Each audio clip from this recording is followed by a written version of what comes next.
Selamat malam semuanya, terima kasih kesempatan yang telah diberikan kepada kami untuk mempresentasikan program kami yang berjudul tentang bank sampah berbasis web.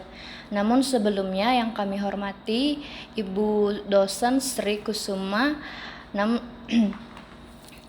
sebelum kami mempresentasikan program kami pada malam hari ini, izinkan kami untuk memperkenalkan diri masing-masing. Saya sendiri Vian Murninduru sebagai analisis dan moderator pada malam hari ini.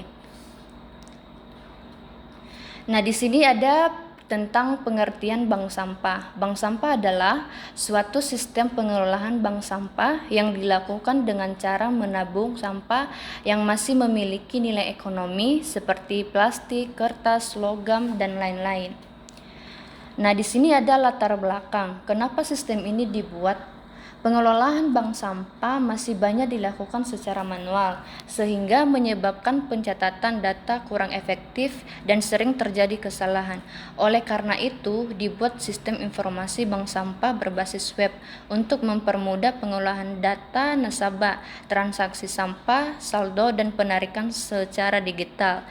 Poin, masalah pengelolaan sampah pencatatan manual perlunya digitalisasi. Nah, rumusan masalah. Yang pertama, bagaimana membuat sistem berbasis web. Yang kedua, bagaimana mengolah data transaksi sampah secara digital.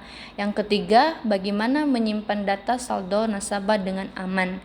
Nah, di sini tujuan bank sampah yaitu membuat sistem bank sampah berbasis web, mempermudah pengelolaan transaksi, mempermudah admin melihat data saldo, mengurangi kesalahan pencatatan. Nah, di sini ada manfaat sistem bank sampah. Yang pertama, untuk admin mengelola data lebih cepat dan data tersimpan di database. Kedua, untuk nasabah mengetahui saldo sampah dan transaksi lebih transparan. Yang ketiga, untuk lingkungan meningkatkan kesadaran daur ulang. Nah, di sini ada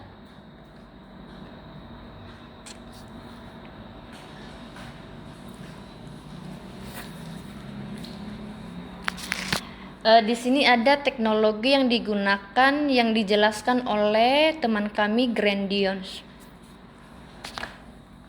Ya, untuk selanjutnya adalah bagian programmer. Di sini saya sebagai seorang programmer akan menjelaskan tentang apa saja teknologi yang digunakan dalam pembuatan program tersebut. Yang pertama adalah bahasa pemrograman, database, yang ketiga server lokal, yang keempat tampilan web, dan yang kelima mengelola database. Yang pertama bahasa pemrograman, kita memakai bahasa pemrograman PHP. Yang kedua, kita database-nya menggunakan MySQL. Yang ketiga, server lokalnya kita menggunakan SAMPP. Yang keempat, tampilan web kita menggunakan bahasa pemrograman HTML. Dan untuk mengelola database kita menggunakan PHP MyAdmin. Untuk selanjutnya adalah flowchart user yang akan dikerjakan kalau kita akan menyetorkan sampah seperti sampah plastik dan sampah lain-lainnya. Mulai dari awal, yaitu start atau mulai. Setelah kita ada dalam program tersebut, yang pertama kita adalah register untuk username yang akan kita gunakan nanti untuk masuk ke dalam program tersebut. Setelah register dengan nama dan password, kita memilih menu setor sampah. Dalam memilih menu setor sampah ada di bagian kiri program. Dan selanjutnya kita memilih kategori sampah seperti sampah plastik, sampah kertas, dan sampah lain-lainnya. Setelah kita memilih kategori sampah plastik tadi, kita selanjutnya menginput berat sampahnya. Berat sampahnya sudah diinput dan dalam program tersebut sudah langsung otomatis terhitung harganya. Jika sudah diinput berat sampah, program akan berlanjut ke pilihan. Jika pilihan metode antar sendiri, lalu submit data. Tapi jika kita memilih untuk menjemput sampah tersebut, kita akan menggunakan opsi jemput petugas. Setelah itu kita menunggu verifikasi dari admin. Setelah admin memverifikasi bahwa sampah akan diantar atau dijemput petugas, saldo dalam penghitungan akan bertambah sesuai dengan berat dan juga tipe dari sampah kita. Setelah itu flowchart user proses pada setor sampah selesai. Selanjutnya adalah flowchart admin untuk verifikasi data. Untuk verifikasi data, yang pertama adalah mulai login admin. Login admin diisi dengan nama atau email dan passwordnya. Setelah itu ada yang namanya menu lihat data transaksi. Di dalam lihat data transaksi, kita melihat histori apa saja data-data transaksi yang telah kita lakukan sebelumnya. Setelah itu kita memverifikasi data sampah. Setelah verifikasi data sampah, kita input berat yang valid. Ini yang tadi kita jelaskan ya, sudah terjadi otomatisasi di dalam program ini, sehingga total harga sudah mengikuti harga yang tertera di dalam program. Setelah itu kita update saldo user. Setelah user sudah ditulis di dalam program dan masuk histori, transaksi sudah selesai. Selanjutnya adalah flowchart user penarikan saldo. Untuk penarikan saldo, kita login dulu dengan email atau nama atau username dan password. Kita memilih menu penarikan yang ada di sebelah kiri program.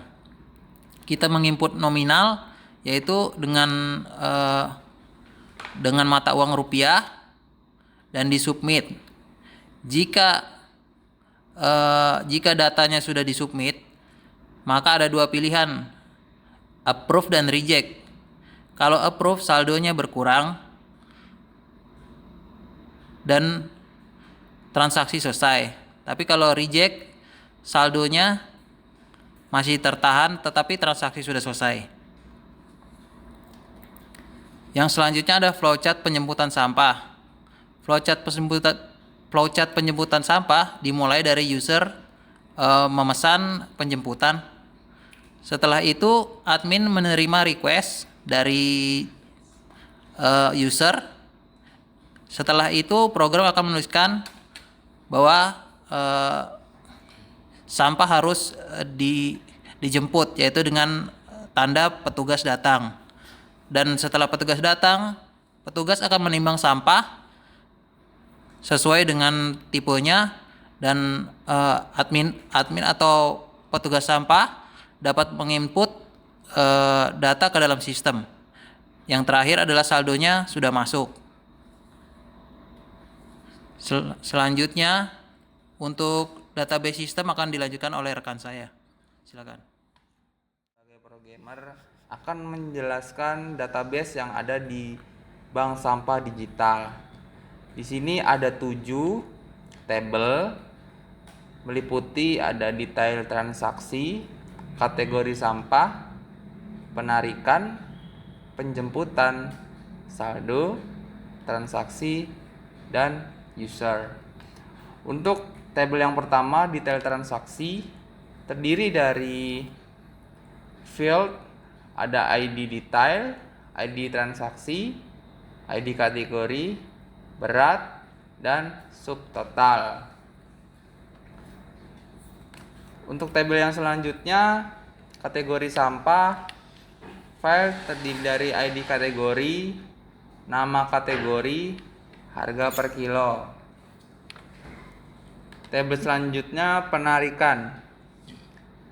Di sini ada ID penarikan, ID user, jumlah, status, tanggal. Pada tabel penjemputan terdapat file ID jemput, ID user, alamat, tanggal, status. Pada tabel saldo terdiri dari ID saldo, ID user, total saldo. Pada tabel transaksi terdiri dari ID transaksi, ID user, tanggal, status. Dan yang terakhir tabel user terdiri dari ID user, nama, email, password, alamat. Selanjutnya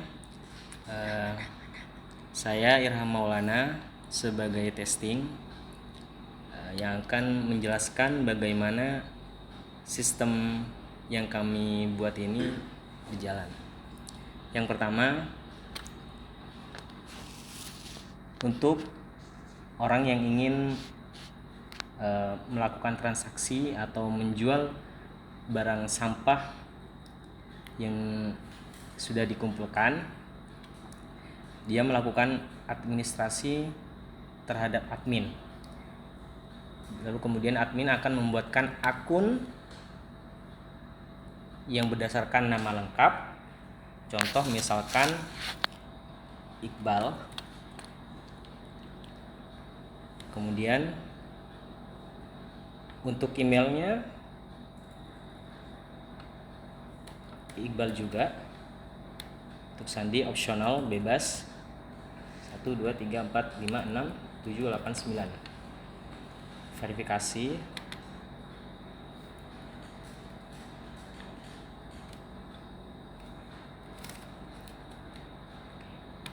Kemudian daftar.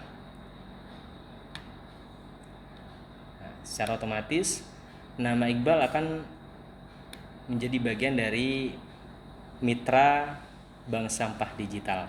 Kemudian setelah itu user Iqbal tinggal masuk dan bisa untuk melakukan transaksi. Yang pertama, kami menampilkan dashboard bank sampah digital, yaitu terdapat user, kategori sampah, total transaksi, dan kemudian penarikan. Kemudian untuk kategori sampahnya terdapat plastik, kertas, logam, kaca, kaleng minum, dan kemudian besi dan kardus. Dan ini masih bisa untuk ditambah ataupun diedit dan bahkan dihapus. Jadi misalkan kita untuk menambah data sampah, misalkan barang bekas yang sudah tidak layak dipakai, misalkan minyak jelantah dengan harga per kilonya itu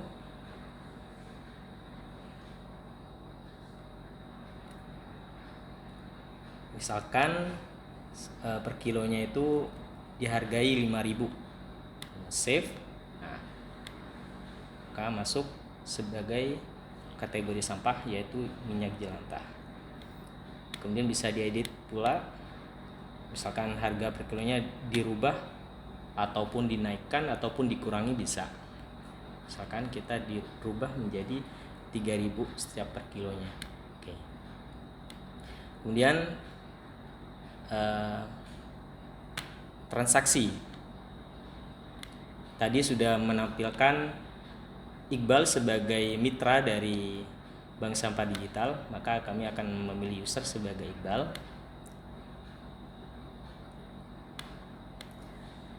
Dan dia dalam transaksinya berupa minyak jelantah dengan berat 5 kilo misalkan. Secara otomatis total harga atau uang yang akan didapat oleh Iqbal itu sebesar 15.000. Simpan, dan ini menjadi saldo bagi Iqbal yaitu sebesar 15.000. Kemudian juga menjadi dokumentasi bahwa Iqbal telah melakukan transaksi berupa minyak jelantah seberat 5 kilo dan mendapatkan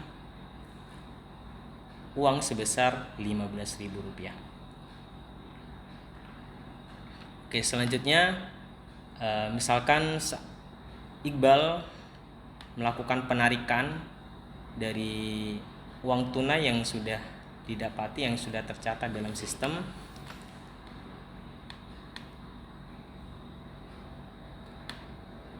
Bisa dilihat seperti ini.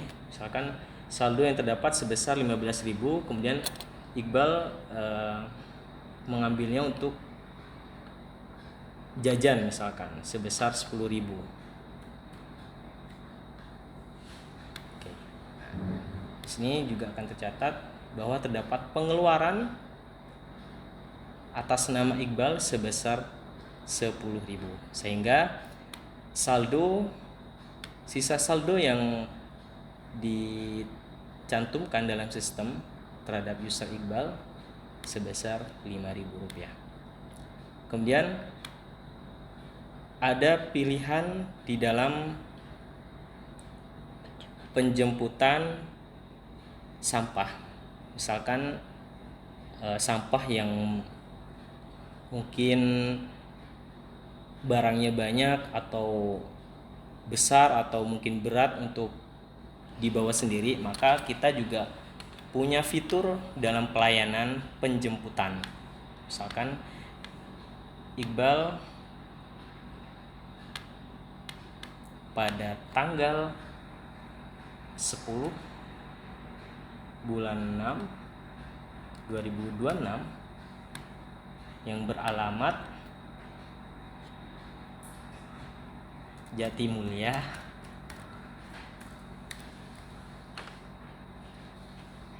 oke. Nah, maka di sini akan menampilkan user Iqbal melakukan transaksi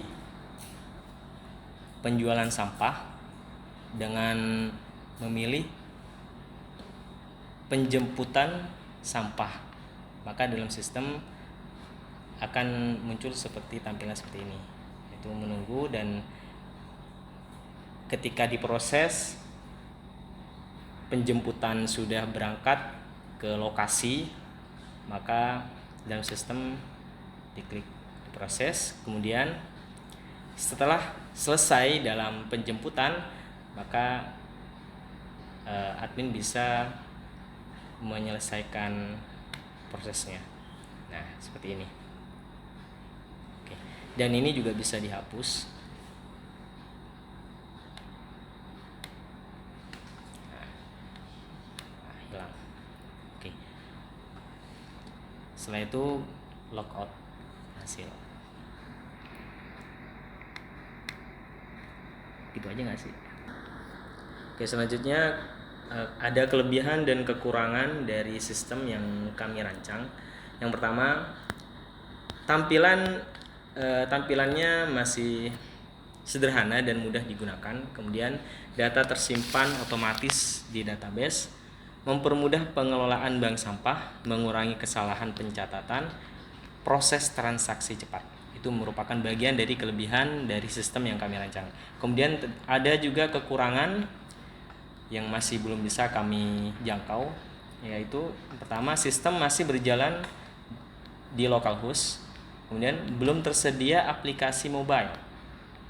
Ketiga, belum ada fitur notifikasi otomatis. Dan terakhir, belum ada fitur ekspor laporan PDF.